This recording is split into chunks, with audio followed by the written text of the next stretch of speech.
Hello, good evening, Nigerians. My name is Mahdi Shehu, a Nigerian by birth, from Katsina State, in a locality called Opasori.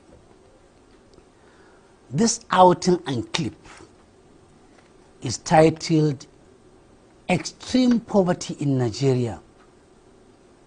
Where are the Sheikhs, the Malams, and the Ulamas? I am asking this question because prior to the 2023 general elections, many Sheikhs, with few exceptions, many Malams, with few exceptions, many Ulamas, with few exceptions, were all over. They took over the pulpit of their mosques. They took over the microphones. They were in all media houses, in all public gatherings, promoting the venom of Muslim ticket in wholesale and retail. Why do I say it is a venom? In a country with millions of Christians and followers of other influences other than Muslims, you can't tell me that there is no Christian worth his own salt and name that can become a deputy vice president from the deputy president or vice president from the northern extraction. That is clearly unthinkable. And they know it is not justifiable. There is no justice, no equity, no fairness in that Muslim ticket. But they went ahead for some very clear reasons to promote, to protect, to project that unwholesome project of Muslim ticket. They influenced their congregations. They quoted verses of the Quran, interpreted those verses to serve their own purposes. Before you say Jack Robinson, it was all over. In wholesale and retail, majority of people were convinced that Muslim ticket is justifiable. And we saw the results, especially in the northwest and northeast. They sold the ticket, even though 14 million people in Nigeria said no. The voices of Obi and the voices of Atiku said no. In unison, over 14 million people.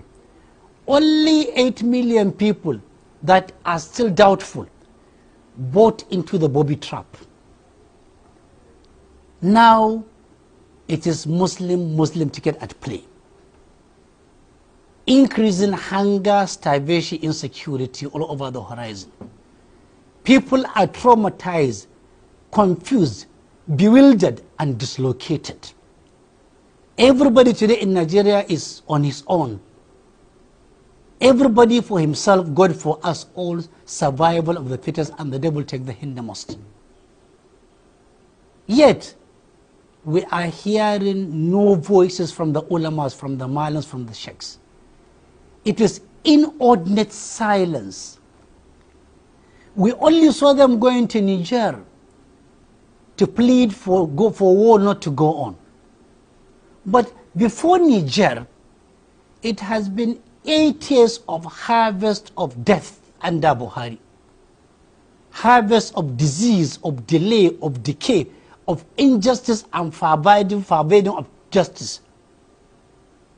But they kept quiet. They were comfortable with the difficult heal injury inflicted by Buhari's 8 years of disaster. They were comfortable with the thousands of people being killed and slaughtered all over the country under Buhari. They were okay that people were being kidnapped, maimed, killed, incapacitated, and financially dispossessed. They were okay that farmers were not going to the farm. They never went to Buhari, at least none to us. Now it is the turn of Muslim ticket. They could go to Niger, but we expected them having sold this ticket of Muslim ticket. And with the rise in poverty and disease in the country, unemployment, poverty, declining values.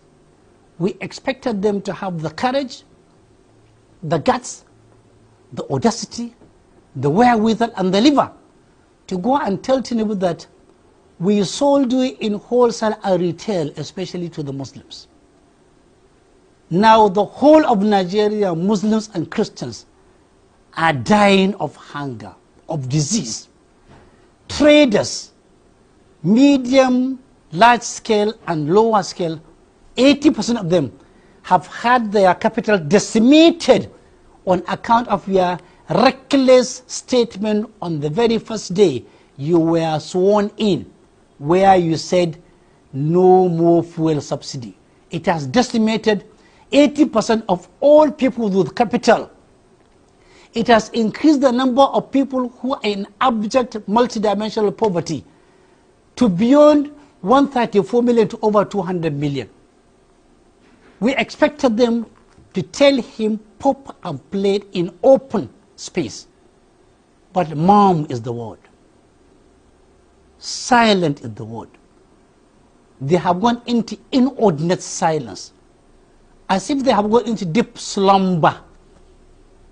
Why don't they go and do this elementary ethical responsibility?